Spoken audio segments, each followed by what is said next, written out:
Je m'appelle Florence Poznanski, je suis française et j'habite au Brésil depuis une dizaine d'années. Je travaille dans l'ONG Internet sans frontières qui défend la gouvernance de l'Internet et aussi lutte contre les monopoles médiatiques au Brésil.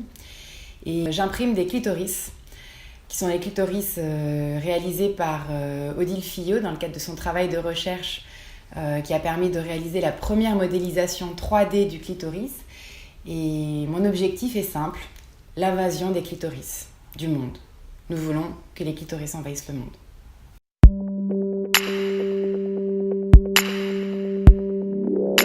Internet existe à peu près depuis 20 ans, tel qu'on le connaît aujourd'hui, le web. Et pendant ces premières années, c'est devenu un grand espace de multiplication du savoir, autant de l'expression que de l'accès à l'information. Et lorsqu'Odile Fillot donc, met en ligne sur le carrefour numérique, en libre accès, un fichier que chacun peut télécharger s'il a une imprimante 3D et l'imprimer, elle contribue à la réduction des inégalités, à l'accès au savoir. Elle permet aux femmes de se connaître elles-mêmes et aussi aux hommes de savoir qu'un clitoris existe. Au Brésil, c'est assez rare. En France, c'est déjà plus fréquent. Merci l'éducation. Et surtout, comment il est, à quoi il sert.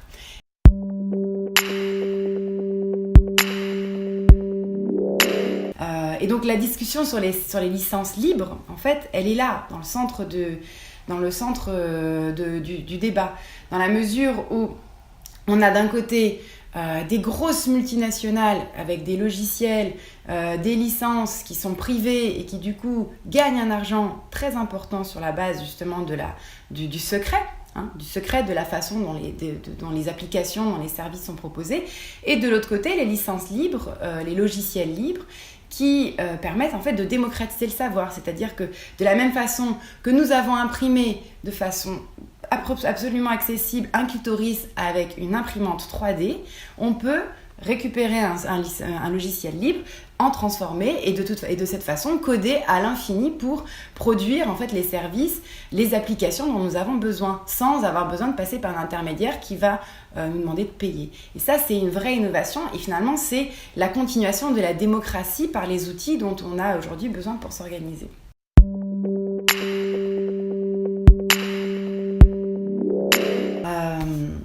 Donc en France, le 18 février 1938, c'était la première fois où les femmes avaient le droit d'aller à l'université, accéder à une éducation, se former, devenir des citoyennes autonomes sans l'autorisation de leur mari.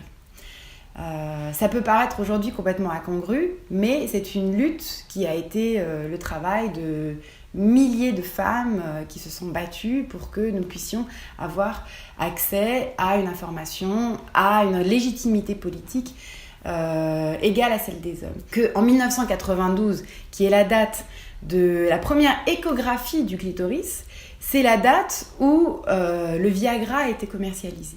Donc alors où les hommes avaient déjà leurs médicaments qui leur permettaient de corriger des troubles érectiles, les femmes ne savaient même pas à quoi ressemblait leur clitoris. Odile Fillot, elle a produit en 2016 la première modélisation 3D du clitoris. Et en fait, c'est le fruit de plus de 20 ans de travail, de militantes.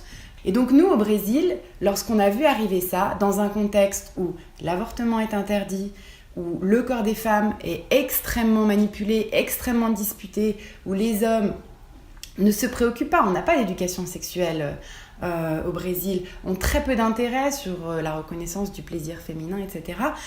On a dit, il faut qu'on imprime ces clitoris et il faut que cette image devienne tout aussi banale qu'un pénis.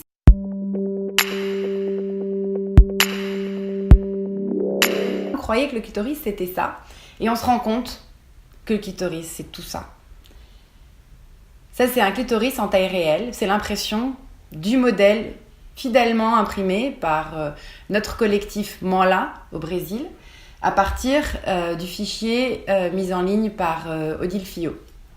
C'est en fait la possibilité pour nous les femmes de nous rendre compte que nous ne sommes pas juste un objet qui reçoit la jouissance masculine, mais que nous avons un organe qui est 3 fois plus puissant en termes de potentiel de jouissance que celui des hommes.